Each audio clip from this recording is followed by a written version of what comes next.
Welcome back. Today is going to be a follow-up video to the last one that I did about synthetic braiding hair and how it is associated with a lot of health problems because of the toxic chemicals used to make it. I suggest you watch that last video for the in-depth. So anyway, this is a follow-up or part 2 to answer so many of the questions that came up from that video. Here on YouTube, that video has almost 200,000 views, but also on TikTok I did a short reel, and that has almost 500,000 views. People are really interested and have different opinions about synthetic hair, and again how toxic it is. People have shared their different experiences using synthetic braiding hair. Some people offered solutions.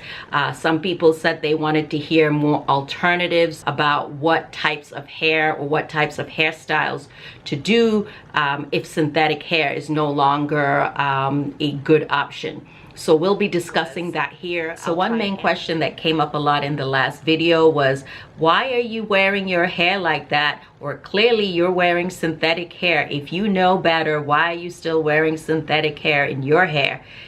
So that was definitely a question that came up so many times that I was constantly trying to comment and explain myself. So again, I will explain myself in this video. In the last video, as you can see, I was wearing synthetic braiding hair, or I had my hair in twist. And that's because I had that hairstyle that I put in myself before I knew it was an issue. Before I had done my research or come upon the new research that's out there or new information that's out there, I had that hairstyle. As soon as I filmed the video, which I shared with you in real time, I removed that hairstyle. Yep. That is the last time you are going to see me doing my hair with synthetic hair. Because once I make up my mind, once I know better, I will try to do better. So hopefully that explains again why I had my hair in that hairstyle.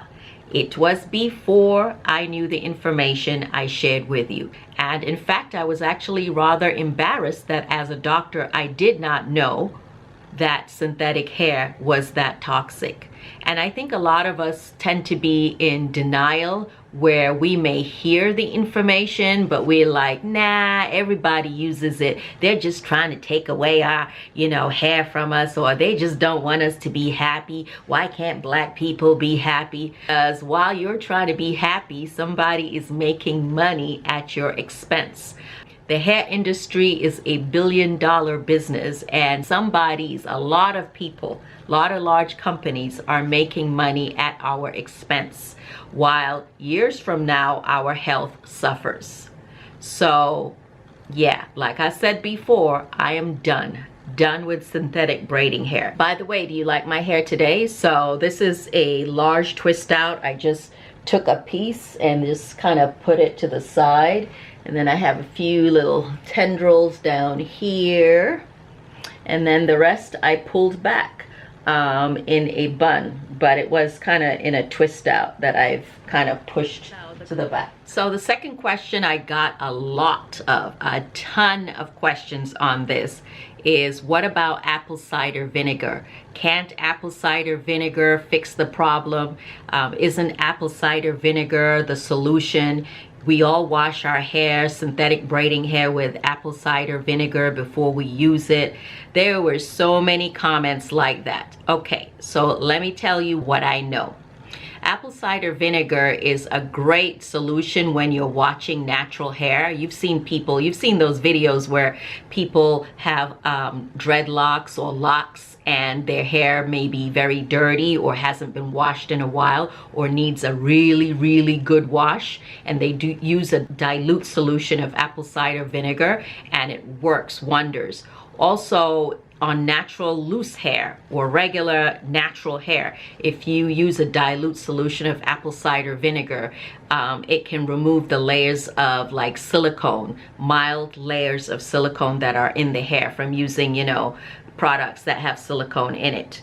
Now, when it comes to synthetic braiding hair, all the apple cider vinegar is doing is removing that outer layer, that outer alkaline layer that is coated on the synthetic fibers. In other words, it is removing some of the chemicals on the surface of the fibers. That doesn't get rid of all the toxic ingredients that are made up in the fibers. So for example, acrylonitrile, which is in the kanekalon, or vinyl chloride, it does not remove those chemicals, right? And so when the hair is washed and you expose it to heat, for example, you can still have VOCs, or volatile organic compounds, emitted from that synthetic hair when it is exposed to heat. So here's the thing, many people wash synthetic hair with apple cider vinegar and still have a bad reaction. I saw tons of comments from women saying that even when they wash the synthetic hair or braiding hair with apple cider vinegar, they still have itching or irritation at the scalp. So it doesn't fix the problem for everyone. It really doesn't. And then here's another point I have about the apple cider vinegar and soaking synthetic braiding hair in it. Is the bar so low that we are willing to accept a product that we know is toxic or is dangerous or is irritating to our scalp, but we're still willing to buy it and soak it in apple cider vinegar? Why should we have to go through all that, right? Why should we have to even go through all that? Why can't we buy hair or buy a product that is safe to use immediately? Why do we have to go through all that steps? I feel like, honestly, if that product was intended for, say, a white male, especially here in America, we wouldn't have to go through that. They would not allow a product that is clearly that irritating to many people to be on the shelf. But yet our bar is so low that we're willing to spend money for something that we know is not ideal and go through this whole process just to make it comfortable for us to put in our hair. Like, really think about that. Another question I saw quite a bit was, what about itch-free hair? Itch-free hair, or hair that is marketed as itch-free. So for example, Spectra Easy Braid, right? Spectra Easy Braid, which is marketed as non-toxic synthetic hair. This hair, Spectra, you see all the claims on the back. It's, you know, they go so far as to say 200% quality guaranteed. What is that? Honestly, if you really think about it, they think we are dummies. That's really what I think. But anyway, itch-free, antibacterial, waterproof, finger pain-free, abundant volume, absolutely no tangle, hot water setting, easy and tight braiding, 200% quality guaranteed. This stuff is manufactured by Amacor Industries, made in China. You go on their website, Spectra has a product, which you may know, called Easy Braid, and the marketing says again that it's itch-free braiding hair, yet there are so many people who still itch when they use this hair, even though it says it's 100% PVC free. So why would they even say it's 100% PVC free? Isn't that a clue to the rest of us that that quote PVC that is in most of the braiding hair is a problem? Spectra says the hair is made from Spectra fiber. What is Spectra fiber? That's a very vague name that they made up. What is in it? They don't want to tell us what is in it, because the truth is it is made with toxic chemicals. But yet currently Spectra Easy Braid is the #1 braid brand in the US. Yep. So that is my thoughts on the whole Spectra Easy Braid. I don't think it is any better than the rest of the synthetic braiding hair that is on the market. I think it is all marketing. Marketing. You can say whatever you want nowadays and put it on a packet and sell products and make money, especially when these products are coming from other countries. Another question that came up was, what about synthetic wigs? What about synthetic wigs? Well, think about it logically. Synthetic wigs are made of synthetic fiber, the same synthetic fiber that's used to make braiding hair. The only difference is it is combined and sewn together on a weft and then put to make a wig. So whatever problems or issues synthetic braiding hair has that are, in the braiding hair, it is the same thing whether you use it to braid your hair, twist your hair, cornrow your hair. It is the same problems you're going to find with synthetic hair that is on a wig. Now, maybe the exposure is less because when you're wearing a wig, perhaps it is not directly on a scalp, because you're wearing a wig cap or a hairnet or something, but in my opinion, I would probably stay away from it if you can help it. What about human hair? What about human hair? Are you okay with human hair? Is human hair safe? What about the ethical issues around human hair? I had a ton of comments about human hair. Seems to be a very controversial subject. So I'm just going to tell you as much as I have learned, because I went down this whole rabbit hole thanks to you. I went down this whole rabbit hole trying to learn as much as possible about how human hair is acquired and all the different types. I mean, I knew a lot of it already because, to be honest, I have used human hair for weaves for years. I've used human hair for braiding many years ago. So human hair is not new to me. But anyway, let me tell you what I know. Before I share what I know about human hair and the industry, let's talk a little bit about what an impact it has made in the entertainment business, but also in the culture as a whole. I mean, honestly, nowadays, most of these Black Hollywood superstars or people like Beyonce don't wear their natural hair out. Okay, she came out with a hairline and she showed us her natural hair. People like Naomi Campbell, all of these icons, they tend to wear human hair wigs or weaves, and that's what it is. It's pretty rare to see a Black woman in Hollywood wear her natural hair. Okay, there's Tracy Ellis Ross, right? She wears her natural hair most of the time now. And occasionally actresses like Viola Davis, whom I love. Okay, and again, for some of you, this might be new information, and for some of you, you might already know this. So feel free to add your expertise in the comments if you want to. All right, so human hair, at least in the United States, comes mostly from China, okay? Mostly from China, India, Cambodia, and Vietnam. All right, so those countries. When you see the videos about these hair factories in China, or even in some of the other countries, it seems to be very shady or very sketchy or very secretive in the way the hair is harvested and the way the hair is processed, okay? When I think of unethical practices, to be honest, I mostly think of China. Now, in India, a lot of the hair comes from the temples, or what they call temple hair, because there a lot of Indian women, part of a religious spiritual process, will have their hair shaven and then it is donated. So it is donated by these people to the temple.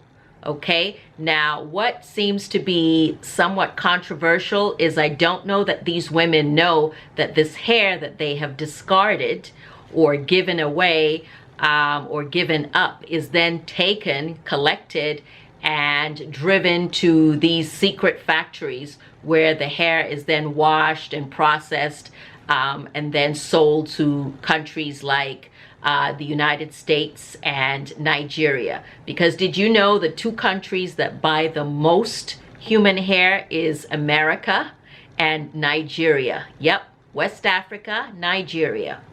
Now, of course, with India and China making such a large profit with this whole hair business, Vietnam got involved too. So now you have a lot of hair that is coming from Vietnam. I did find though that there are a lot of ethical, meaning that the hair that is sourced comes from women that voluntarily donate their hair to make a little bit of money. Now you could say, well, that's the same with some of the other countries.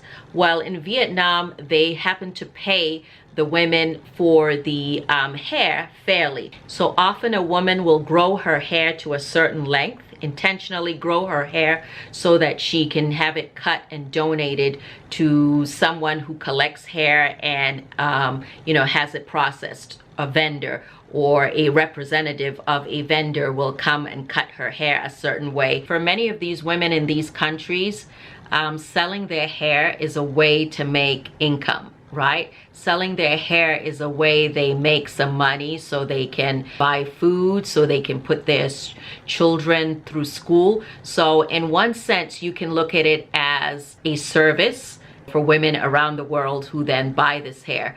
But again, the issue is fair trade, right? Because a lot of times this hair is sold literally for hundreds of US dollars, right? Women in America will spend hundreds of dollars for bundles of hair, but yet these poor women in, say, China or many parts of Vietnam or Cambodia are literally getting something like $4 or $3 or $7. Really not much, when in comparison, again, that hair is being sold in countries like the US for hundreds of dollars. Is this the case with every hair vendor? No. That's why you have to do your own research and make sure that you are finding a product that is ethically sourced. Not all hair companies are unethical. Not all hair companies are shady or secretive or unethical. Absolutely not. We really shouldn't overgeneralize. I think it is possible to find ethically sourced hair, and I have linked a couple of companies that I believe are doing good business. Of course, you can't be 100% sure unless you're the person that went to that country and sourced the hair for yourself, because you can do that. Maybe many of you don't realize it is, again, big business, but there are a lot of regular women from all over the world, black women, that actually go to Asia to source this hair, and then they come back to the United States and sell it. So if that's something you're interested in doing, please be my guest. This is not something that I think everyone considers unethical or uncomfortable with. I mean, even think about Jewish women. Jewish women, you know, the traditional Jewish women that wear wigs, they have been wearing wigs for hundreds of years. Also, here in the United States, there are companies that actually collect hair from people who donate their hair voluntarily so that women who have alopecia or women who have cancer can have wigs made for them. So the idea of wearing someone else's hair, in my opinion, is not new, and I don't see it as unethical, when it is collected appropriately with the right intention, and the person, if necessary, is well compensated. Another issue touched by some regarding human hair extensions on the issue of spirituality, I guess. Some people believe that you're taking on the negative spirits of someone else when you wear their hair. Personally, I don't believe that, but I realize that there are a lot of people who believe that, and you're certainly allowed to feel the way you want to feel or believe what you want to feel. I'm just telling you that I personally don't believe that. In fact, let me read a comment from someone. This is Maria T.U.N. Stahl, or Toonstall, 1891, where she says, there are issues with human hair also. In some countries, women cut their hair to get rid of bad spirits or the hard session that they have been through, leaving the pain behind, called new beginnings or new birth. I'm just saying that the best braids are your own natural, beautiful hair. So, I mean, I'll agree with her that the best braids are your natural, beautiful hair, but the idea of, potentially picking up, say, bad spirits just because the person may have cut their hair because they were going through something, or they are looking for a new beginning. Personally, again, I don't believe that anything bad or negative is going to happen to you. I mean, and again, it just depends on your belief system, right? Think about it this way. People donate corneas, or think about organ donors that donate their cornea, i.e. they're part of their eye, or they donate their heart, or they donate kidneys. When you as a recipient get these organs, I don't think the recipient is believing that, oh, that person's negative energy or negative spirit is going to follow them, or whatever that person went through is now going to be part of them. I don't believe that. But again, I'm coming from the medical world where, you know, transplants are done all the time. So to me, wearing someone's hair is almost like wearing a transplant, if you will, without actually having a transplant. It's not that deep, in my opinion, but definitely feel free to disagree with me in the comment. If someone can actually walk around with someone else's organ, which is even more personal than wearing, you know, human hair that can be removed. It's not a permanent part of you. So another important thing you have to understand when talking about human hair is that it comes in varying qualities, right? So there is raw human hair, which is the best type of quality of human hair. There is virgin human hair. There is Remy human hair. And then there's everything else. And to be honest, most of the beauty shops in your local town, or the, you know, the beauty shops that sell human hair, a lot of them are selling the worst or poorest version of human hair. You know, a lot of them will label it Remy when it's not in fact Remy, or a lot of them will label it 100% human hair when it's not in fact 100% human hair. And so how are you supposed to know? Well, things like the smell. If it's overly processed, clearly it is not raw human hair. Sometimes if you use a curling iron or straightening iron and you notice some of the hair melts, or you're getting a significant amount of residue on your flat iron, then you know it's not raw or virgin human hair. The whole point is that a lot of the hair that is sold in your beauty shop is mixed with synthetic fibers. So be careful. And that's why it's so cheap, right? A lot of it is super, super cheap. If you want good quality human hair, you're going to have to pay a significant amount of money, and that hair will last you a long time. The other thing people talk about is how the cuticles align, because many times when you get human hair or inexpensive human hair, it tangles easily. You know, you get that rat's nest or bird's nest in the back of your head. That's because the hair is cheap, or the cuticles are not aligned. Or it has other fibers mixed in. You know, just be careful, because again, they're not all presented equal. There's a lot of shady practices. You have to also be specific if you're talking about beauty shop hair, or are you talking about raw human hair? Because wearing raw human hair is not dangerous when compared to synthetic hair and all of the gases and chemicals associated with it. Because if you have human hair that is raw, when you put a flat iron to it, it's not supposed to smell, and it's not supposed to emit weird gases or weird chemicals. You should be able to color it. You should be able to condition it, wash it, shampoo it, just like you would your own natural hair. Now, if you're looking at it from an ethical point of view, human hair, if that's your point, then certainly, yeah, you want to consider, is it ethically sourced? Is it fair trade? Are the women being paid, you know, an appropriate amount for the hair that was sold to you? So you need to look at the different companies. And then from a spiritual point of view, if that's your issue, well, you know, everyone has different thoughts or opinions or different points of view. And I've told you my point of view, but I'm sure many of you will have a different point of view. If you see me with braids in the future, it's probably going to be braids done with human hair. Or if you see me wearing a wig, it's probably a human hair wig. You will not see me with a synthetic hair wig anymore.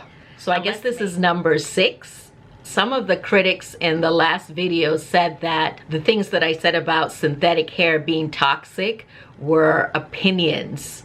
Some people said, yeah, it was just opinions or hearsay. Someone said it was fear-mongering. Someone said, oh, you know, that study was just a pilot study. Here is what I will say to you. The facts are the facts. I did not make up the facts, okay? I am simply presenting the information to you or to anyone who chooses to listen. I am not here to force you to do anything you don't want to do. If you don't believe what I am saying, that's up to you. You're an adult and you have choices. Again, I am simply here to present the information that I have learned that is up to date and that I will use to benefit my life. And I just thought you would like to know, right? Please look up Caneculon and the ingredients, okay? Just look it up for yourself. And then please look up the National Institute of Cancer and the EPA, because that's where I got a lot of my information, okay? Please look up flame retardants and its adverse effects. Please look up the journal article from Environ Health. Please look up Lancet Regular Health Journal from June 2023. So do your own research and come to your own conclusions. I'm sure you all know there was a time cigarettes was promoted as something healthy. Back in my grandmother's days, and maybe in your grandmother's days or great-grandmother's days, there was a time cigarettes were promoted. Obviously, years later, with research, but also with real people, real examples of people suffering from bronchitis, emphysema, COPD, lung cancer, obviously, we now know that cigarettes are bad for us, right? But I'm sure there was a period when people felt, oh, they're lying. They just want to take our joy away. They just want to take away cigarettes away from us. Cigarettes are fine, right? I had comments where people were saying, we've been braiding our hair for years. Our mothers have been braiding their hair for years. I've been braiding my hair for years. I never had a problem. Well, a lot of times, the problems that you're expecting to have don't show up till much, much later. Think about hair relaxers. For years, women have been using hair relaxers, right? It's only up until the last few years have women been stepping forward, complaining about fibroids, excessive fibroids, unexplained cancers, breast cancer, uterine cancer, ovarian cancer, that they finally tied it to the chemicals that are used in relaxers.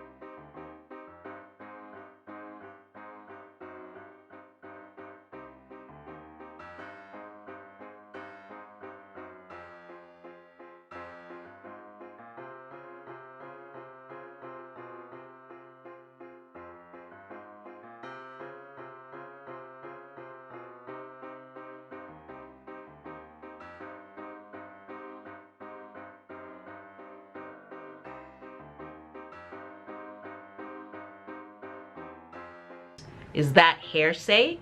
Is that just my opinion? Is that just me making up something for fear-mongering? No, it's the facts. Look it up. I think most of us will probably not change our practices until something adversely affects us. And then all of a sudden we see the light. Well, personally, I'm not going to wait till something bad happens to recognize that synthetic hair is not something I need to be using. Neither am I going to wait till something bad happens to decide to stop using relaxers. Like I said before, I stopped using relaxers many years ago. And now that I look back, there is a chance that the heavy bleeding that I was having years ago was associated with the hair relaxers that I was using. Another comment I saw quite a bit of was people saying that human hair sellers, or the people that sell human hair, they're the ones responsible for putting out this claim that synthetic hair is bad, and that they're only saying this because they want people who wear synthetic hair to wear human hair more frequently. That's absolutely ridiculous. Absolutely ridiculous. It makes me laugh.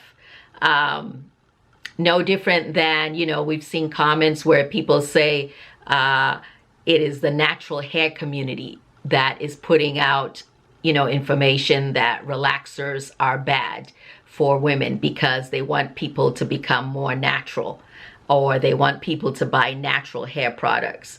So the natural hair community is responsible for telling us that relaxer is bad, and people who wear human hair are responsible for telling us that synthetic hair is bad.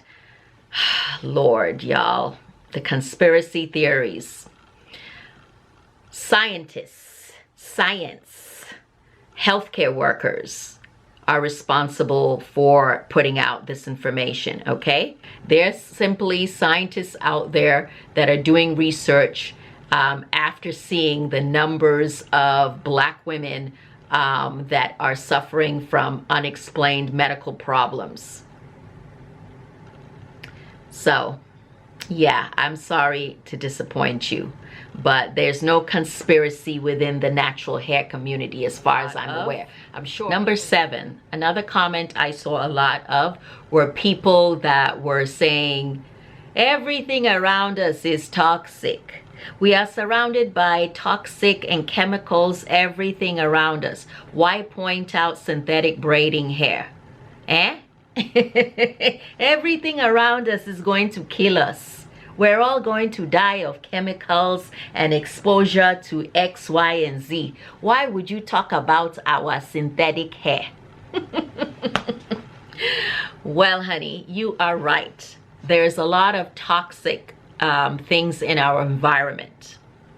However, in this life, our goal is to live a happy, healthy, long life, or as long as possible. And so most of us will do our best to avoid unnecessary toxic chemicals. Some things we cannot avoid, but some things we can avoid and is in our choice or in our power to avoid. And synthetic hair is not by force that I have to wear it, right? So if I can eliminate it from my lifestyle, I will eliminate it from my lifestyle and stop supporting companies that are intentionally making money while things are poisoning us. There have been so many studies in the past that have shown excessive exposure to certain toxins and chemicals like formaldehyde, benzene, toluene, propane, acetone, increase our risk of cancer. Who wants to have cancer? None of us want to have cancer if we can help it, right? So yes, a lot of the things around us are toxic, especially in the beauty industry. Black hair products, hairspray. The more you're exposed to these things or these contaminants, the more likely you are to get sick. And I agree with anyone who feels that you can't get rid of all of the pollution. You can't get rid of all the toxic products. You can't. We're surrounded by things that are dangerous to us.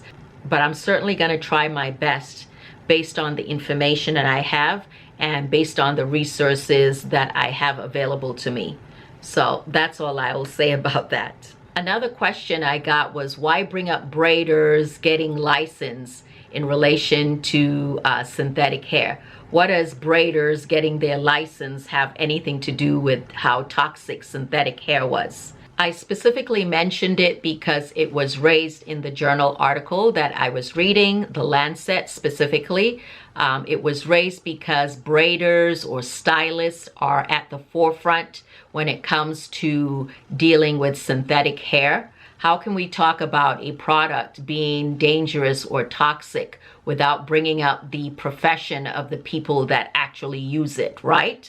And so the point was that many of these stylists or braiders do not necessarily understand or know or have full knowledge of how dangerous some of these products are. Now, I know some of you watching might be like, oh, I know, I understand everything.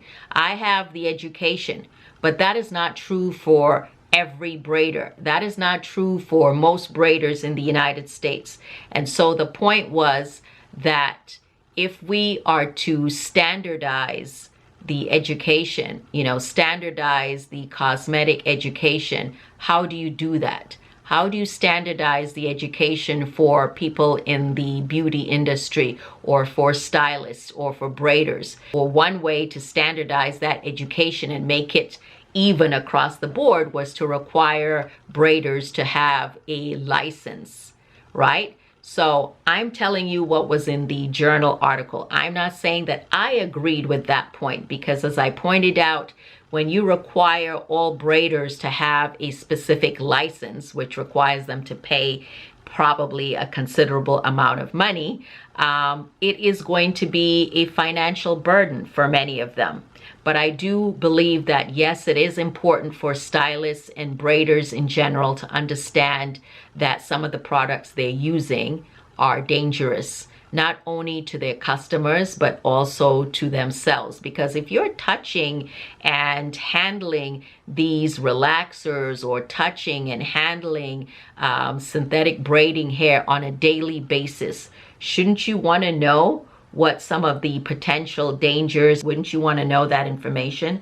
So that is the reason why I brought up the issue with licensing and braiders. But I get it. It's not always practical, especially if the information you're being taught in beauty school is not relevant to the type of work you're going to be doing. So for example, here in the US, these tests may focus a lot on styling or may focus a lot on products that are used for Caucasian hair, when in fact these might not be products or styles that you're doing as a hair braider. So perhaps they need to come up with a license or body of information that is specific to our needs or specific to the type of practice that braiders have. Just saying. I also believe that we do need a lot more government regulation, because many of you pointed out, how come they are able to, make these products that are toxic and sell them in the open on a daily basis? The reason they're able to do that is because there really isn't any federal government regulation. The regulations that are in place tend to be state by state. And currently there is nothing that stops these foreign companies from making products that include toxic ingredients and selling them to consumers here in the United States. There is nothing stopping them. Currently, many of the regulation that's in place has nothing to do with hair products that are specifically sold to Black women. They have more to do with products that are sold for everyday, for other things. So another comment that I saw frequently, or opinion that I saw frequently in the comments, was that it is the consumer's fault. People were saying, oh, it is your fault as a consumer or as a buyer if you go and buy these products and they harm you. It's your fault if something bad happens to you, because nobody's asking you to buy synthetic braiding hair. Because A, you should be using your own hair, or A, who asked you to use this product? And I totally disagree. In the United States, as a manufacturer, okay, as a manufacturer or as a company, you have the responsibility to provide safe products for the consumer, right? So your product should be safe. If it is not safe, you should have it clearly marked on your packaging or in your advertisement that these are the potential side effects, so your consumer can make an informed decision. okay? So the problem here is that these companies that are making these products, including all of these toxic ingredients, don't state it on the packaging. When was the last time you looked at these hair packages? Does it tell you the risk factors? Does it tell you the ingredients? Does it tell you any of the potential side effects?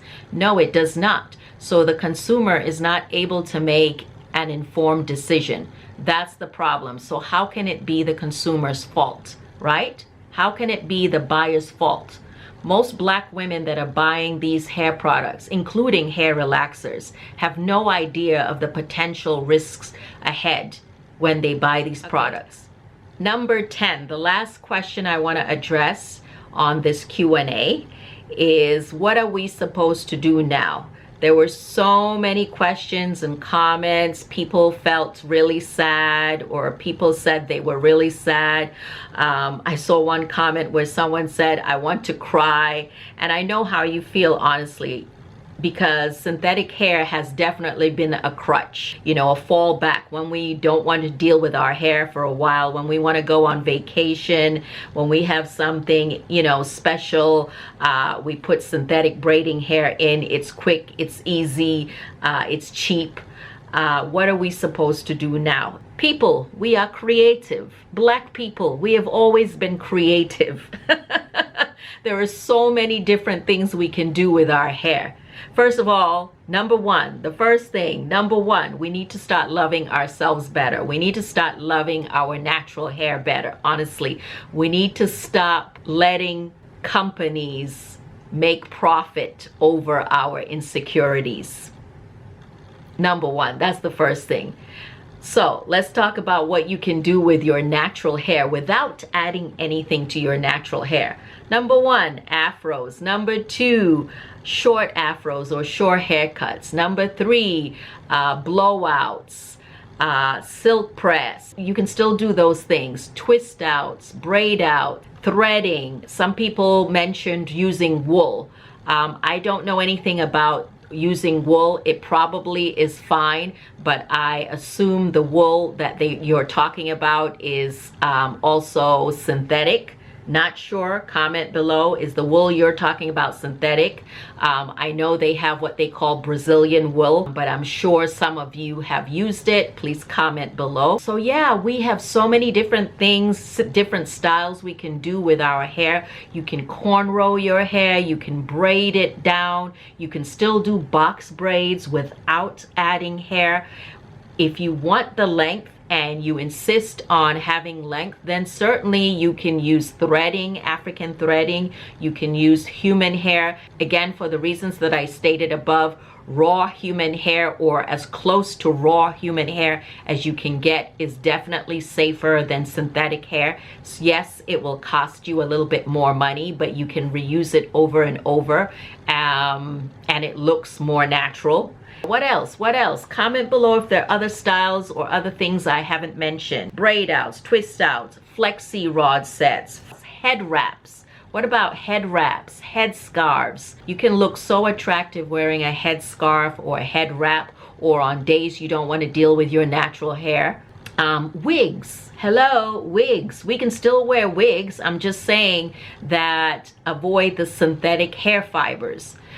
You might want to upgrade to a nice human hair wig if you don't already own one. I've listed some companies in the description box that carry human hair wigs that I've used personally. Oh, and of course, extensions with natural hair fibers. I did mention a company before. I'll put the name on the screen and I will list them in the description box. The challenge with some of these companies right now is that they're smaller, and so it's really hard to actually get the product because they're, you know, constantly out of stock. But in terms of safety, that is another safe option because, again, it is made from a natural source. So I've seen videos with many African companies that have popped up that are making hair fibers out of banana tree trunks. So, you know, people were commenting that, oh, I'm allergic to banana, I can't eat banana, or they're making hair out of rotten banana peel. Not true, not true, not true. They're making hair fibers or fibers that look like hair fibers out of the trunk of the banana tree. It's quite fascinating. You can look it up, or just Google, African hair fibers made out of banana. Also, if you know any natural hair companies that source hair ethically and you would like to add to the list, go ahead and comment that below. I really appreciate it, and I'm sure the other viewers would appreciate it as well. Someone said they wanted me to talk about unsafe hair products, hair dyes, or eyelash extensions, or eyelashes, or eyelash glue, or even like nail gel. There are so many things that women do that are within the beauty community that are unsafe. If you want me to talk about that, let me know in the comments below, and I will. So thank you so much for watching. I hope you found this informative, and I hope you found it thought-provoking. Or let me know below if there was something I said that you did not agree with, or you have a different perspective about. Let me know below. Would love to hear it. So thank you again for watching, and bye.